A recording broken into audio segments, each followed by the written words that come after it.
அரசியல்ல வரேன்னு சொல்லிருக்கிறாரு தலைவர். அதுவும் வந்தா நல்லா தான் இருக்கும்னு நினைக்கிறோம். தனுஷ்னா ரொம்ப பிடிக்கும். எந்த அளவுக்குன்னு சொல்ல தெரியல. யாரை வச்சு எதை பிடிச்சி கேட்டாலும். நான் வடசென்னை மேற்கு மாவட்டம் கொளத்தூர் பகுதியிலேருந்து வரேன். நான் கொளத்தூர் பகுதி தலைவராக இருக்கேன். எனக்கு ஆக்சுவலாக அண்ணனோட பர்த்டே, ரொம்ப ஸ்பெஷலான டே எங்களுக்கு.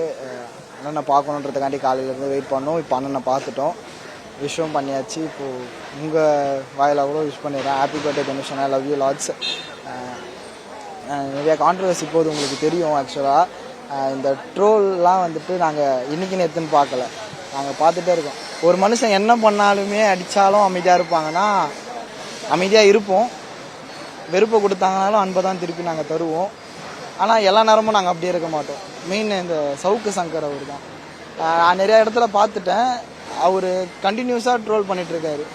அவர் ஒரு இடத்துல உருப்படியாக பேசினதான் நான் பார்த்ததில்ல. ஒரு ஜேர்னலிஸ்ட்டாக ஒரு மாதிரி எனக்கு ஒரு மரியாதை இருந்தது, நல்ல மரியாதையாக இருந்தது. அவர் ஃபஸ்ட்டு ஏடிஎம்கேக்கு சப்போர்ட்டாக பேசிகிட்டு இருந்தார். இப்போ அவருக்கு ஃபேவரான விஷயம்லாம் பண்ணதுக்குள்ளேயே இப்போ டிவிகேக்கு சப்போர்ட்டாக பேசுகிறாரு. அதெல்லாம் கூட ஒத்துக்கலாம். அண்ணன் அரசியலில் வரதா இருந்தால் அது அண்ணனோட ஓன் டிசிஷனாக மட்டுமே தான் இருக்குமே தவிர இவங்க சொன்னாங்க அவங்க சொன்னாங்கன்றதுலாம் வரமாட்டாப்புல. அண்ணன் இன்றைக்கி நேற்று நலத்திட்ட உதவியில் எங்களை பண்ண சொல்லலை. நாங்கள் அப்போத்துலேருந்தே நலத்திட்ட உதவி பண்ணிகிட்டு இருக்கோம். இந்த ஃபாலோ பண்ணாதீங்கன்னு அட்வைஸ் பண்ணதெல்லாம் அவரை பார்த்து ஒன்றும் நாங்கள் பண்ணலை. எல்லா ஆடியோ லான்ச்சுமே நீங்கள் ஃபுல் கிளிப்ஸு பார்த்தீங்கனாலே தெரியும். எல்லா ஆடியோ லான்ச் முடியும் போதுமே, ஏன்னா ஆடியோ லான்ச்சுக்கு வந்துட்டு ஆந்திராலேருந்து வருவாங்க, கர்நாடகாலேருந்து வருவாங்க, கேரளாலேருந்து வருவாங்க, ஆல் ஓவர் இந்தியாவிலேருந்தே வராங்க. அப்படி இருக்கும்போது அவங்க லேட் நைட்டாக முடியும் போது வீட்டுக்கு சேஃபாக போகணும், என்னை ஃபாலோ பண்ணிட்டு வராதிங்க, வண்டியை ஃபாலோ பண்ணிட்டு வராங்க, எல்லா ஆடியோ லான்ச்சிலுமே தான் அவர் சொல்கிறாரு. இது ஏன்னா இப்போ இது எல்லாமே பேச்சு பொருளாக மாறுதுன்னு தெரில. அவார்டு, நேஷ்னல் அவார்டு ஏன்ற விஷயம் அண்ணனே தெளிவாக சொல்லிட்டாப்புல. இப்போ வரைக்குமே ஏன் தட்டி கொடுக்கணும்னு கேட்குறாரு. நீங்கள் தட்டிலாம் ஒன்றும் கொடுக்க தேவையில்ல. அண்ணன் பண்ண உழைப்பு, அண்ணன் கொடுத்த உழைப்பு, அதுலேயுமே அரசியல் பண்ணுறாங்க.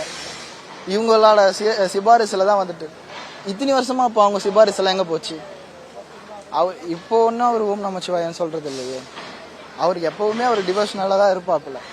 இப்போ வந்துட்டு ஒன்று பிஜேபி சப்போர்ட்டில் வந்துட்டு அவருக்கு நேஷனல் அவார்டு கொடுத்துட்டாங்கன்னா என்ன தான் அப்போ மற்றவங்களெலாம் கொடுத்தா எல்லாருக்குமே பிஜேபி தான் கொடுக்குமா? இவங்களுக்கு வந்துட்டு எப்படின்னா சர்டிஃபிகேட் கொடுத்தாலும் பிஜேபி தான் தடை பண்ணும், இவங்களுக்கு அவார்டு கொடுத்தாலும் பிஜேபி தான் அவார்டு கொடுக்கும். அப்படி ஒன்றும் பெருசாக எதுவும் பண்ணலையே. நாங்கள் அரசியலுக்கும் வரோன்னு சொல்லலை, நாங்கள் பிஜேபிக்கு ஆதரவுன்னு சொல்லலை. அப்புறம் எப்படி எங்களுக்கு பிஜேபி சப்போர்ட் பண்ணோம்? இது சின்ன சின்ன விஷயம் தான். அது ஏன் இப்போ இந்த பதட்டமோ, ஏன் இவ்வளோ பரபரப்பாக அண்ணன் பண்ணுற எல்லாத்தையுமே தப்பு சொல்கிறாங்களோன்னு எங்களுக்கு தெரியல. காலம் பதில் சொல்லும். எங்கள் அம்மாவை கூட்டிகிட்டு வந்தேன். நான் திடீர்னு தோணுச்சு சரி போய் பார்க்கலான்னு. ஆனால் இதான் ஃபர்ஸ்ட் டைம் நான் இப்படி வர்றது. இங்கே வந்து பார்த்தா தான் தெரியுது இவ்வளோ கூட்டம் இருக்குன்ட்டு. பட் பார்க்கல, பட் இருந்தாலும் ஓகே, ஒரு சந்தோஷம். வந்திருக்கிறோன்றது எனக்கு ஒரு மன திருப்தி. போஸ்டரை பார்த்தாவே போதும்ண்ணா. ரொம்ப சின்ன வயசுலேருந்தே பிடிக்கும். கேட்கல. காதல் கொண்டேன். அப்போதுலேருந்தே நியூஸ் பேப்பரில் கிழிச்சி ஒட்டி நான் வந்து எழுதுவேன். அப்போல்லாம் வந்து சின்ன வயசில் வந்து எப்படின்னா படம் நல்லா சரியாக போகாமல் இருக்கும். அப்போ தனுஷை வந்து நிறைய பேர் கிண்டல் பண்ணுற டைம்லலாம் தனுஷ் படம் நல்லா ஓடணும் சாமின்ட்டு உட்காந்து நோட்டில் உக்காந்து எழுதுவேன். என் வீடை விற்று கூட நான் வந்து ப்ரொடியூஸ் பண்ணி உங்கள் படத்தை ஜெயிக்க வைக்கிறேன் அப்படின்லாம் ஒரு கிறுக்குத்தனமாலாம் நான் எழுதுவேன் நான்.